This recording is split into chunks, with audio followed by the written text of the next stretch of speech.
네, 8결문에는 정치적 견해 차이 등 뭐 이렇게 이제 표현되어 있고요. 그 등에는 여러 가지 내용이 들어갈 수 있기 때문에 판결문에 그 내용이 들어가 있지 않다 하더라도 그런 것이 사실이 아니라고 단정할 수 없고, 그 사건이 있었던 때로부터 한 열흘 정도 뒤에 10월 20일입니다. 10월 20일에 구의회의 회의록을 보면 이 무소속 구의원이 그런 내용들을 정확히 언급하고 있습니다. 그 얘기는 사건이 있은 이후에 직후에 있기 때문에 굉장히 신빙성이 매우 높다라는 것을 의미하고, 또 더욱이 판결문에 보게 되면 증거의 요지에 진술조서가 4명, 진술서가 2명 있습니다. 아마 그 안에 이 관련된 내용이 들어있을 것이라고 추측됩니다.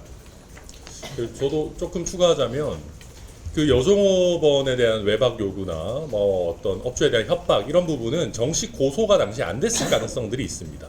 근데 당시에 정식 고소가 안 됐다 하더라도 방금 김정철 후보께서 잘 설명한 것처럼 무소속 양천구 의원이 이런 얘기를 사석이 아니라 회의록이 남는 양천구 의회에서 제기를 했고, 거기에 대해서 정원호 후보를 직접 채용한 당사자인 민주당 소속 양천구 구청장이 아무런 반박을 못했습니다. 만약에 외박 요구나 뭐 업주 협박 이런 부분이 사실이 아니었다면은 당연히 거기에 대해서 세게 반박을 했겠죠. 민주당 구청장인데. 근데 아무런 반박을 못했다는 건 이 이야기가 굉장히 신빙성이 높다는 것이고요.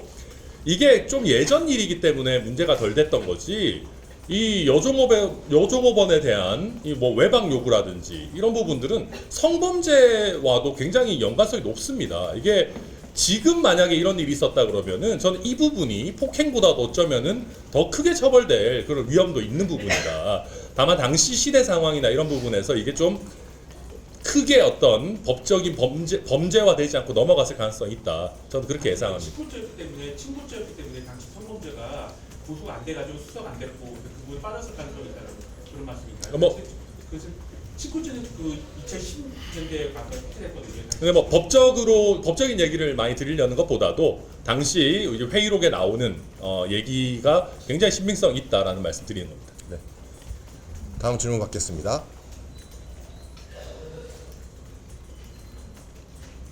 오늘 이제 저희가 이야기하는 것 핵심은 5.18 정신을 본인의 해명에 사용했다는 것입니다.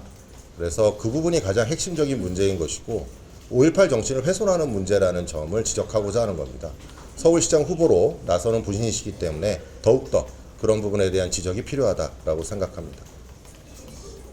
그리고 저희 이제 개혁신당 같은 경우에 사실 저희가 이번에 개헌안 발의에 동참한 부분에 대해서 좀 의아해 하시는 분들이 적지 않았습니다. 왜냐하면 개헌특위라든지 이런 절차적인 부분이 충분히 되지 않았고 국민적 공감대가 부족하다고 보는 분들이 계셨기 때문에 왜 야당인 개혁신당이 여기 함께하냐 하시는 분들이 계셨는데, 비상계엄에 대한 절차적 어떤 조치가 필요하다는 것과 더해서 저희 개혁신당은 5.18 민주묘역에 한 기 모든 묘역을 참배할 정도로 5.18 민주화 운동의 진심입니다.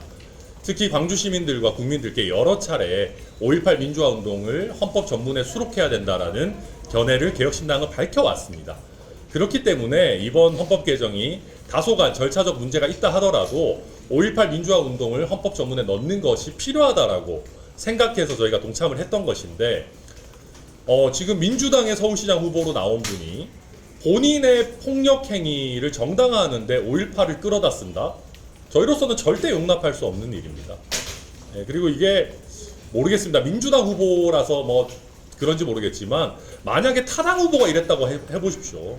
정말 난리 났을 겁니다. 네, 그렇게 생각합니다.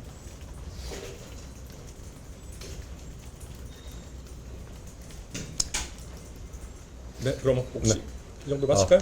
뭐 한 말씀만 더 드리면, 서울시정을 책임지겠다고 나선 분이시기 때문에 많은 사람들에게 검증을 받을 필요가 있습니다. 그러나 정원호 후보가 지금도 검증대에 올라오지 않고 항상 다른 제3자를 내세우거나 또는 언론의 지면을 통해서만 본인의 의견을 밝히고 있기 때문에 정말 정원호 후보의 생각이 어떤 것인지 이런 것들을 시민들이 또는 국민들이 알기 어렵습니다. 지금 이 사건에 대한 해명도 정원호 후보가 직접 나와서 그때 상황이 어땠고 어떤 일이 있었는지, 그때 사건의 재판을 받았을 때에는 어떤 부분이 있었는지 이런 것들을 구체적이고 상세하게 소명하는 것이 서울시장 후보로 나서는 후보로서의 바람직한 자세라고 생각합니다. 저는 약간 이대로 정원 후보가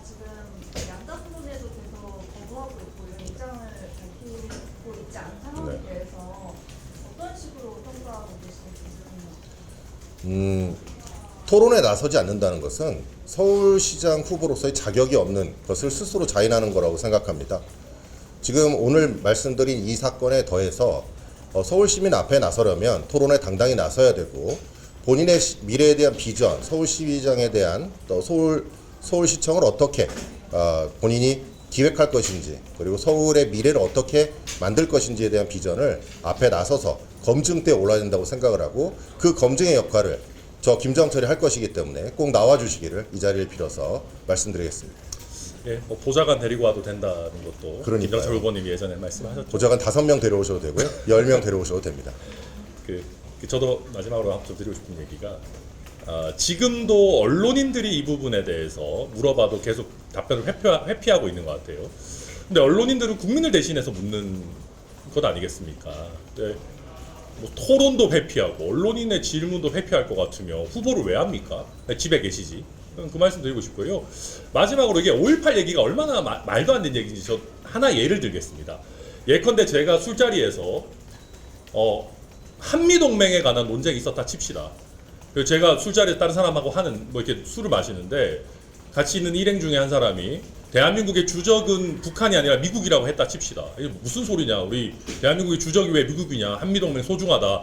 하다가 티격태격해서 뭐 경찰 출동해가지고 제가 경찰도 때리고 말리는 시민도 때리고 그 옆에 있던 뭐 예를 들면 같이 있던 뭐 아르바이트생한테도 외박 제안하고 업주도 협박하고 그게 한미동맹을 지키기 위한 투쟁입니까? 아니잖아요. 논쟁하는 것까지는 한미동맹과 관련한 논쟁이었다 쳐도 출동한 경찰관 때리는 게 한미동맹하고 무슨 상관이 있어요. 근데 지금 정원호 후보가 하는 얘기가 똑같은 겁니다. 5.18 관련해서 술자리에서 잠깐 논쟁한 거 가지고 그 다음에 출동한 경찰 때리는 게 뭔 5.18 갖다 쓰고 있어요. 전 그거는 5.18 정신을 모욕하는 거다. 이런 사람은 서울시장 후보 자격이 없다. 다시 한번 말씀드리고 싶습니다.